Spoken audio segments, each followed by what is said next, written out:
In a crowded, noisy marketplace, finding the right tools to fuel your success isn't easy. At Forbes Vetted, discovering top-performing products that are truly worth the investment is what we do best.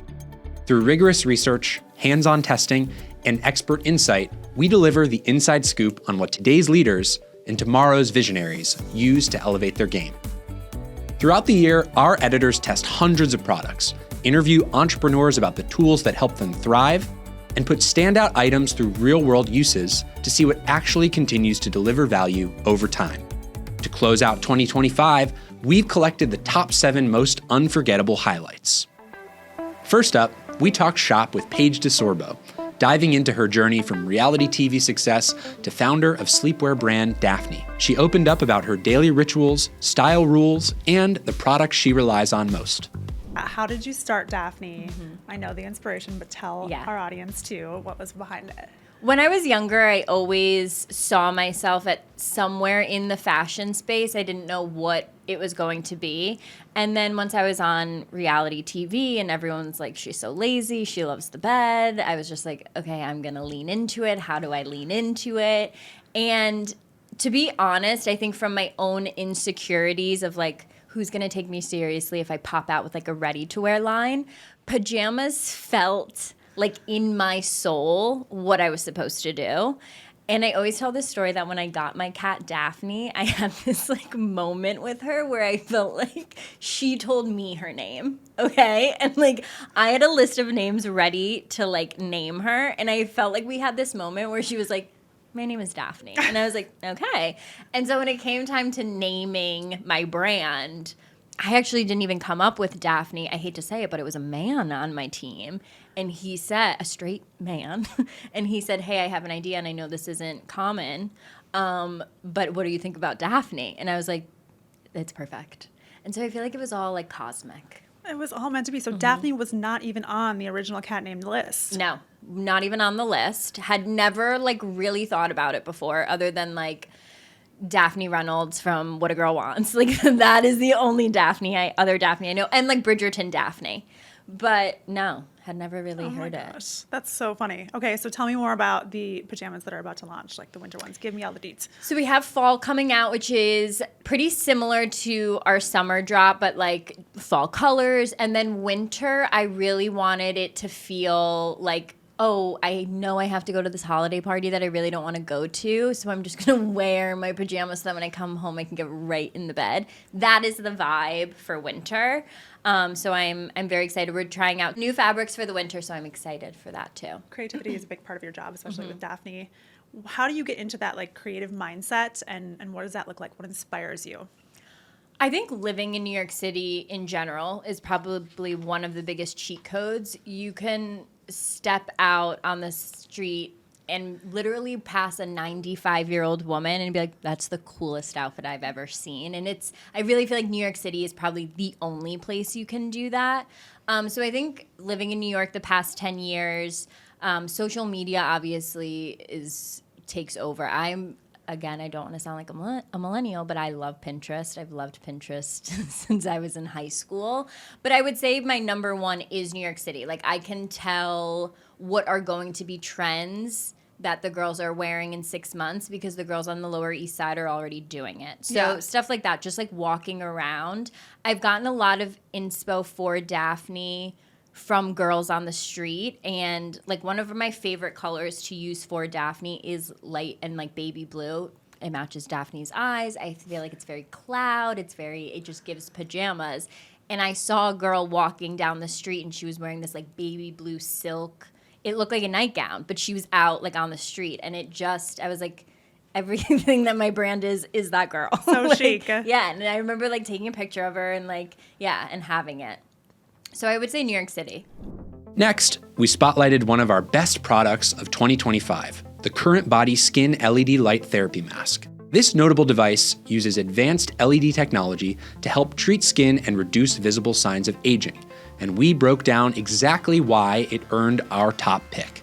What is the best beauty product newcomer on the market? Hi, I'm Kim Pfeiffer, Director of Features and Special Projects at Forbes Vetted, and I'm here to break down why we chose the CurrentBody Skin LED Light Therapy Mask Series 2 as the best beauty newcomer. Over the past few months, our product testers for the Forbes Vetted Best Product Awards researched and rigorously tested hundreds of items to determine the winners across all kinds of categories, and in the process, put a slew of popular new beauty products through their paces to choose the very best newcomer. We chose the Series 2 version of the CurrentBody LED Face Mask for its ability to address a number of skin concerns through effective light therapy, plus its innovative product design and overall ease of use.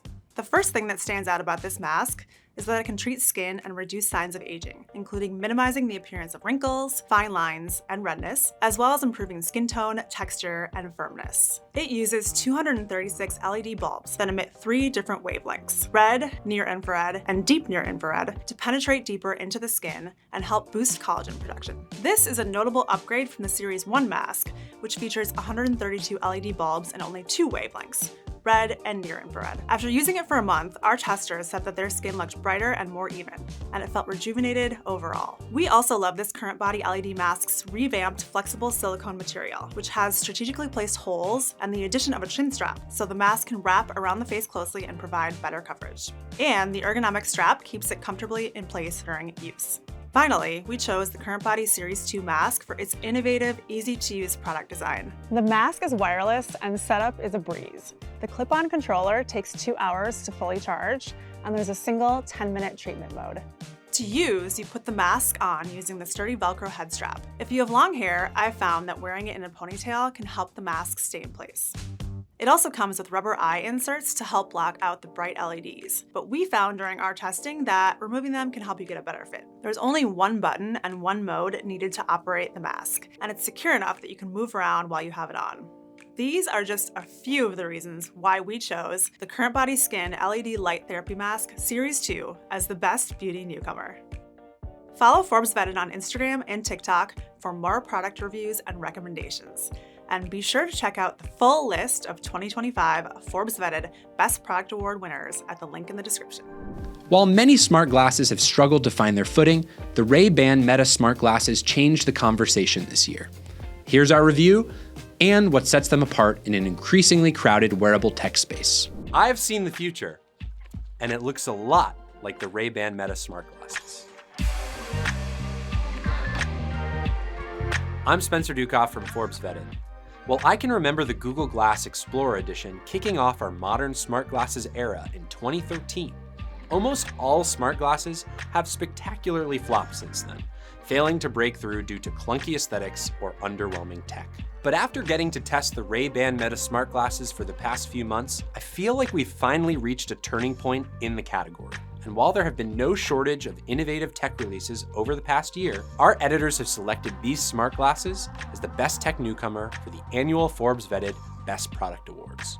Our testing found that these smart glasses deserve the honor of Best Newcomer thanks to their seamless integration of style and smart technology. Let's break it down. The first thing that stands out about the Ray-Ban Meta smart glasses is their ability to connect with your devices. Setup was easy. I just downloaded the MetaView app, paired with my iPhone, and started using the glasses. They feature built-in audio and touch controls, allowing you to take calls, listen to music, and interact with your phone hands-free. Audio quality is surprisingly crisp on the smart glasses, and one of the coolest things about it is you're not taken out of the moments you're experiencing while you're using all of these tech features. You can also send text messages with voice commands. The smart glasses can also take photos and record video using a 12 megapixel camera and 5 microphones for immersive audio. All the footage gets saved to the MetaView app, which you can seamlessly transfer over to your Photos app. I was floored by the resolution of the photos and video. It didn't feel like much of a trade-off compared to whipping out my iPhone and pressing record. Whether it was riding my bike or watching my son ride down a slide at the playground, I could tap my smart glasses to record the memory without having to fully step out of the moment. But the biggest wow factor for me, and for friends and family who got to try on my pair, was the Ray-Ban Meta smart glasses AI features. By saying, "Hey Meta," and then asking a question, I could quickly get an AI assistant to answer all manner of questions. I was able to get the AI to identify types of flowers, to read the covers of books and give me a summary, share live sports scores, and give recommendations for what I should cook based on the ingredients in my fridge. Transparently, I have been a bit of an AI skeptic, but the Ray-Ban Meta smart glasses allowed me to integrate the technology more into my daily life and thus appreciate more of its potential. And while all these tech features encouraged our editors to name these smart glasses Best Tech Newcomer, there's one huge reason why I'm bullish about them breaking through to a larger audience. They actually look cool.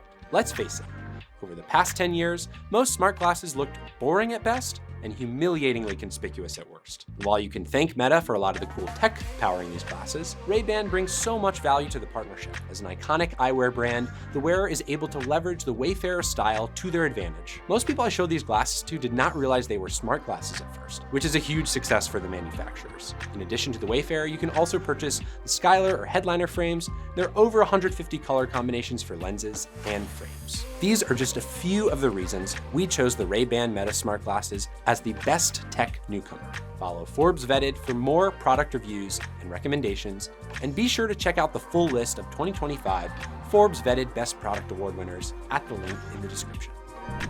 Another breakout product of 2025 was the Mill Food Recycler, which earned our title of Best Kitchen Newcomer for the Forbes Vetted Best Product Awards.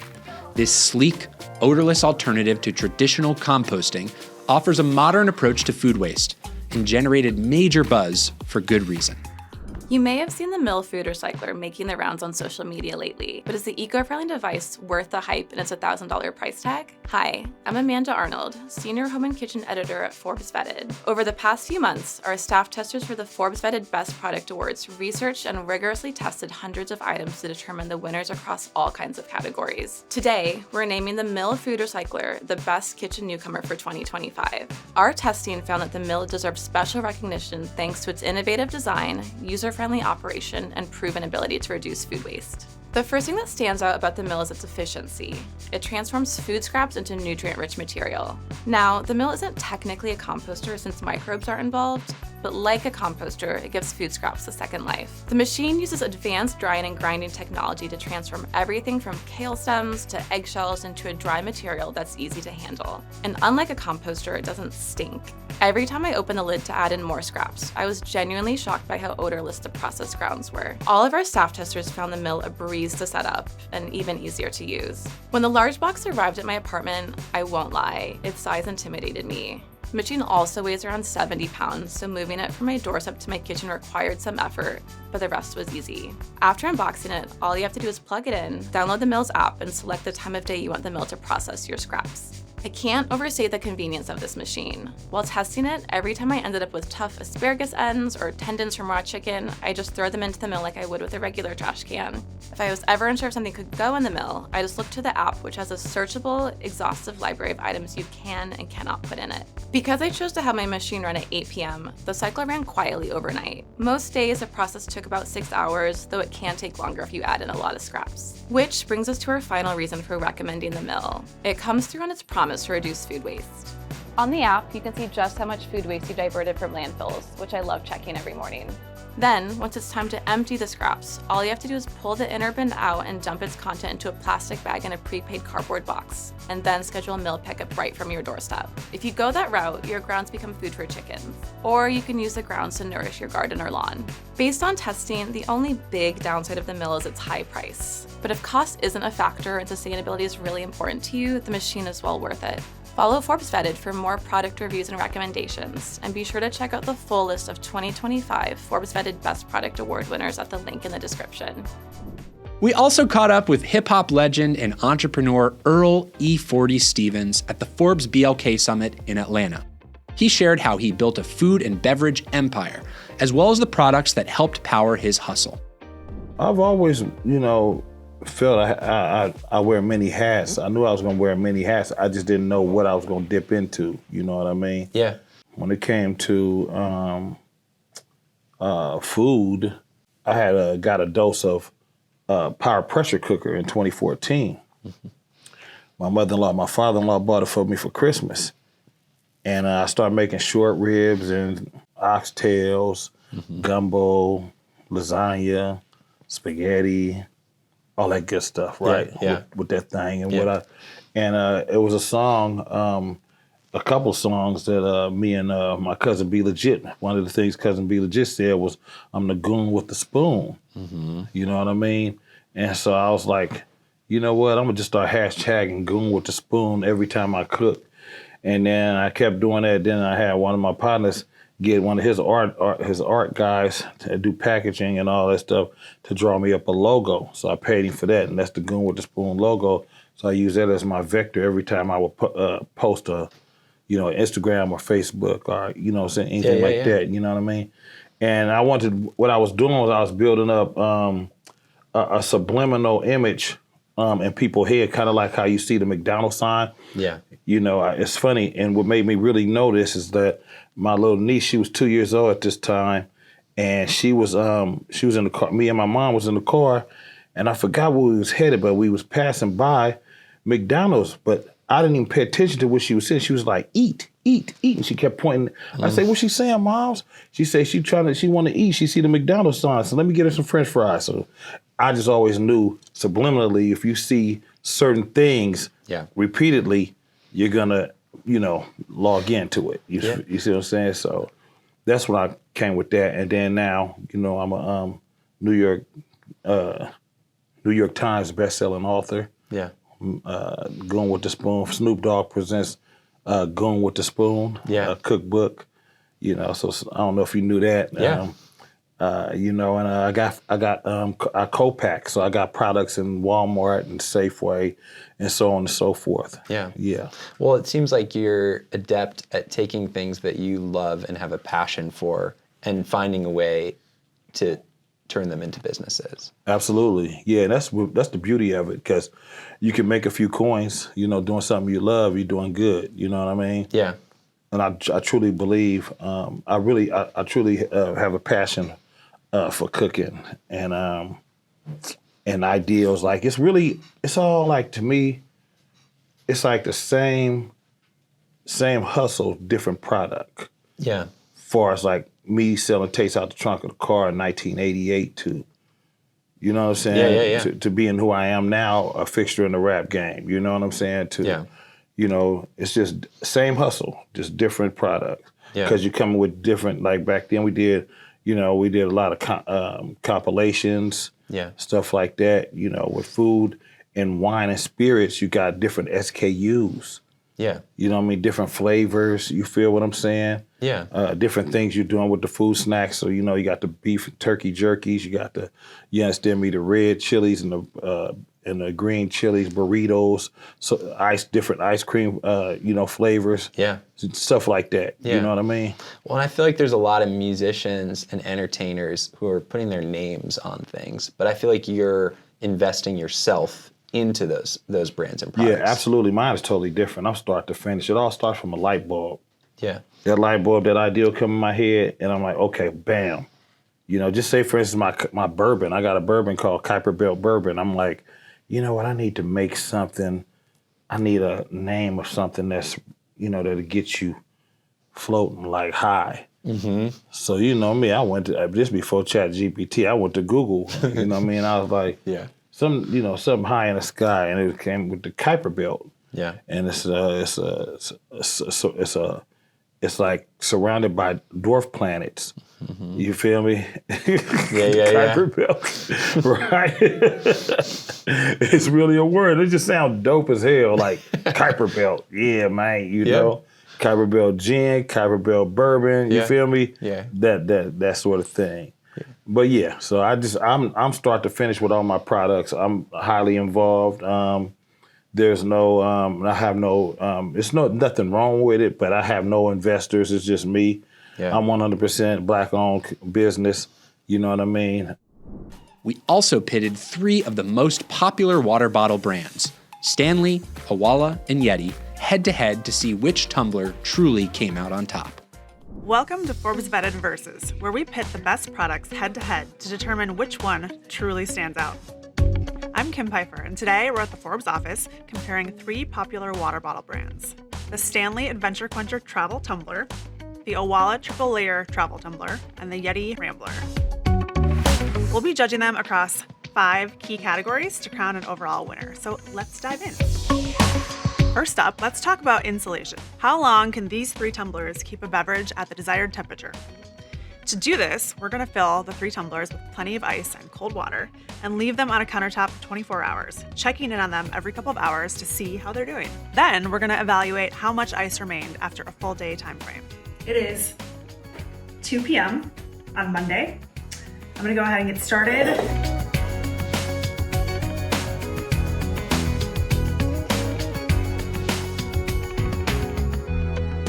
All right, I am back. It is 1 day later. I am ready to unveil the winner for which one still has ice left in it, if any.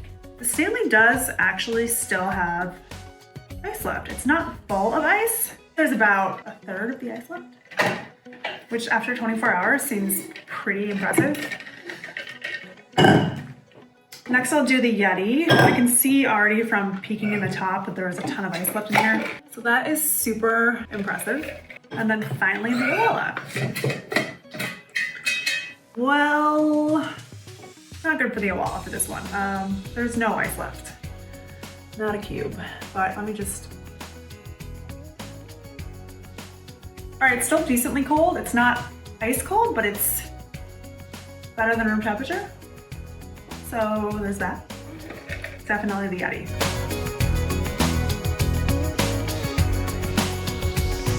Let's move on to how leak-proof each tumbler is. The most annoying thing is when you're taking your beverage on the go and it spills all over during your transport. I've had this happen so many times over the years and so many leaks in my gym bag. Definitely opt for a tumbler that's splash-proof or leak-proof if you plan on tossing it in your bag for on-the-go use.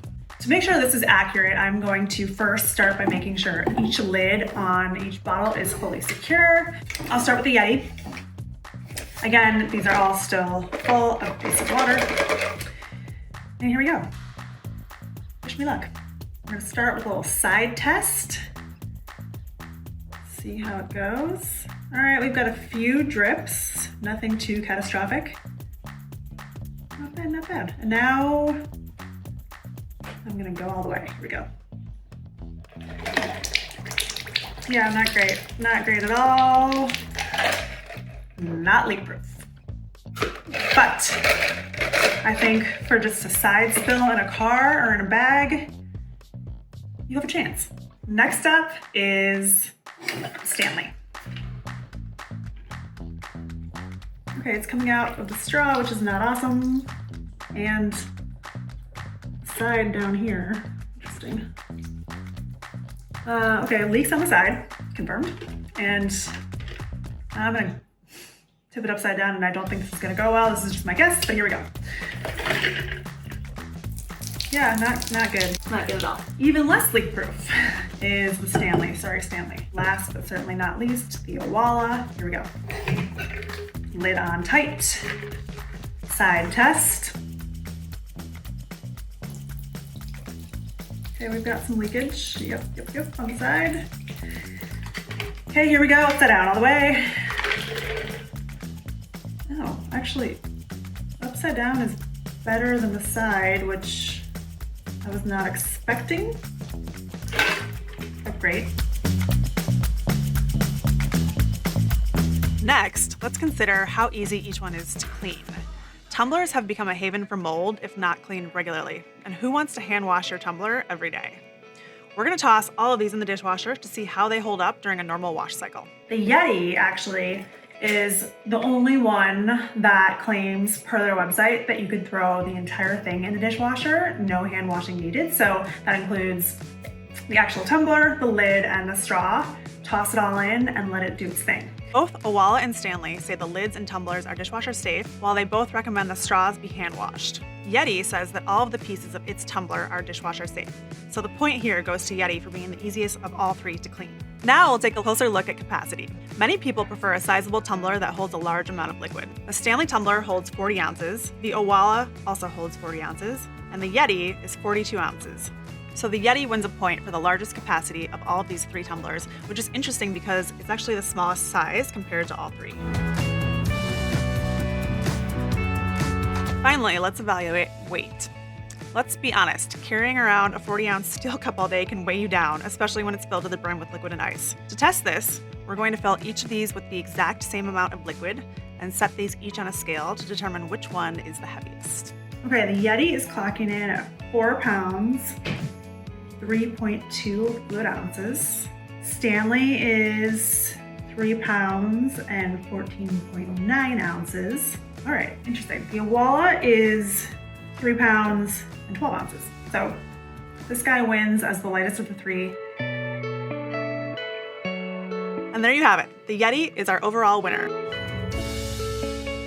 Thanks for joining us. If you'd like more information about these products, click the links in the description below and follow Forbes Vetted for more in-depth product reviews and recommendations.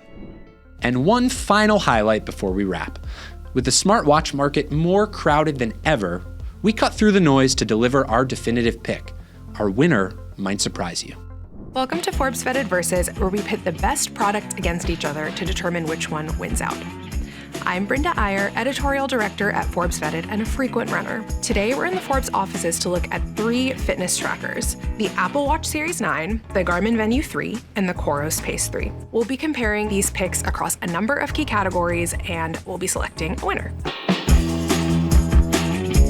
First up, let's talk about the design, fit, and aesthetics of each watch. Though these are functional pieces of equipment, to get the most benefit out of all of their capabilities, you'll be wearing them pretty much all day. So you want to make sure that they look decent at the very least. The Apple Watch, like all Apple products, is aesthetically minded and has a slim and sleek design. The casing here is made of either aluminum or stainless steel, and the touchscreen watch face, which is either made of an ionized glass or a sapphire crystal, is large but fits neatly on top of the wrist, and there are a number of band color options. The band is solid without any extra perforations, and there are 7 adjustment holes for the closure. There's also a convenient slot where you can neatly tuck in the strap underneath itself. I have an average-sized wrist and still found that the smallest perforation was a little bit too big for me, causing the watch to kind of slide around on my arm when I'm doing a workout. The rectangular watch face is generously sized and bright, which allows you to see your metrics pretty easily when you are in the middle of your activity. It's also simple to toggle between the apps and views of the activity using the digital crown on the side of the watch and the single button.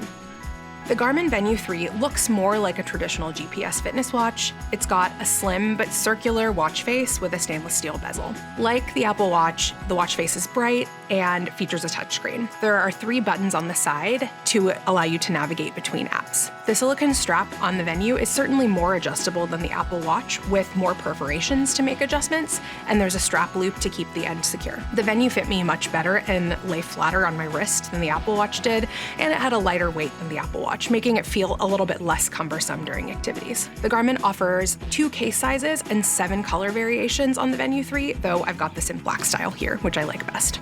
Last, we have the Coros Pace 3, which, as you can see here, I have in a very happy teal color. The watch comes either in a silicone or nylon strap configuration, and Coros offers 6 color options for the silicone and 4 for the nylon. I have the perforated silicone version here, which is waterproof and quick drying, but for some people it can feel a little looser and uncomfortable. The nylon band will let you position the watch a little bit more snugly on your arm, but isn't quite as practical for workouts because it is not waterproof and, to be honest, might start to smell if you sweat a lot during your activities. The watch face is comparatively small and has a muted display that isn't super bright, and while there is a touch screen, it is pretty laggy. Like the Apple Watch, but not the Garmin, there is a little crown dial here and a single button on the right side to help you power on and off the device and toggle between activities. This watch was the lightest of the 3 I tried and felt the most comfortable while I was performing activities. In terms of looks and design alone, the Apple Watch wins out, though the Garmin Venu 3 fits me a lot better and is a really nice looking object for a fitness tracker. Let's move on to the real meat and potatoes, the functionality and accuracy of each watch.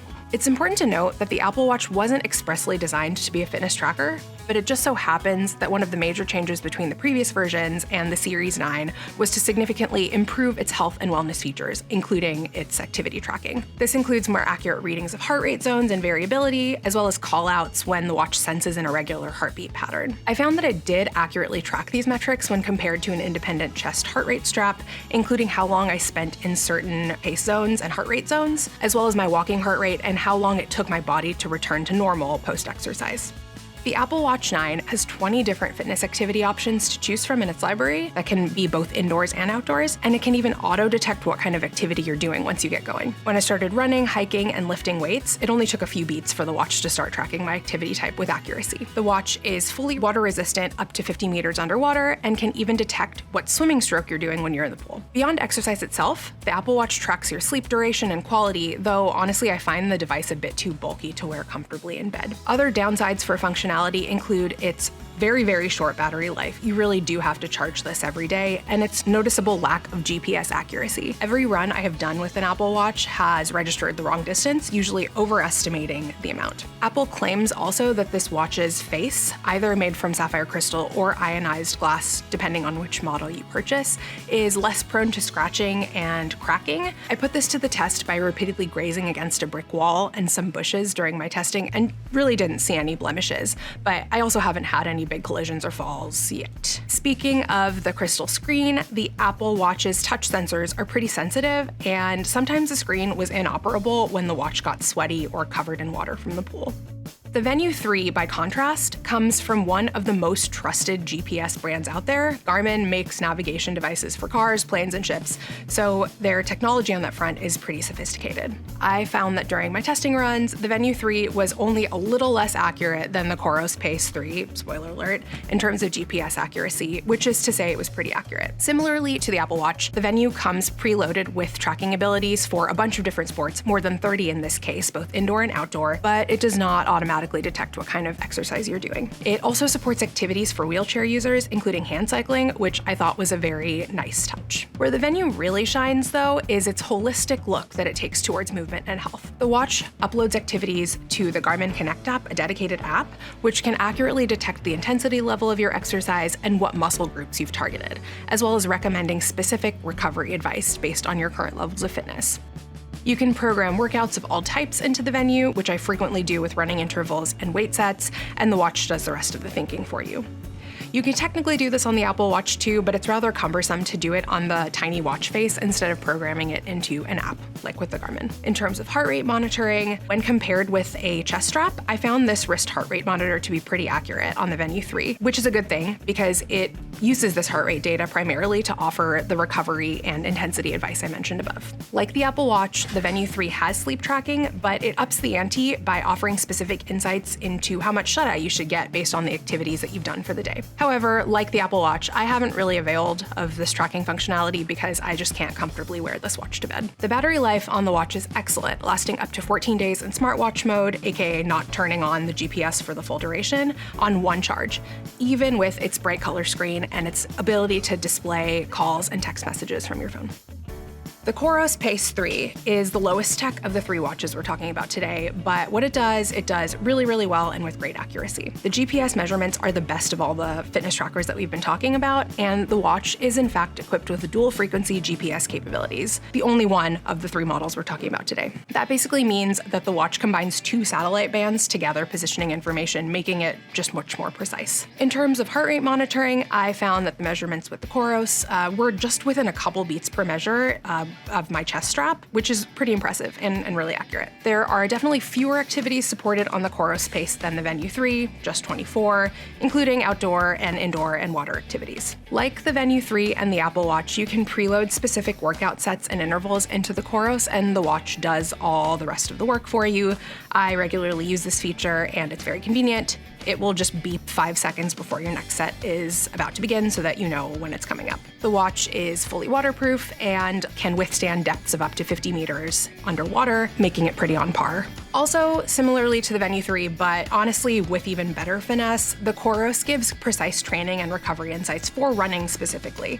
In addition to tracking speed, distance, pace zones, calories burned, the works, the watch will share details on things like your running form, your power, your stride length and ratio, and even the balance between your right and left sides.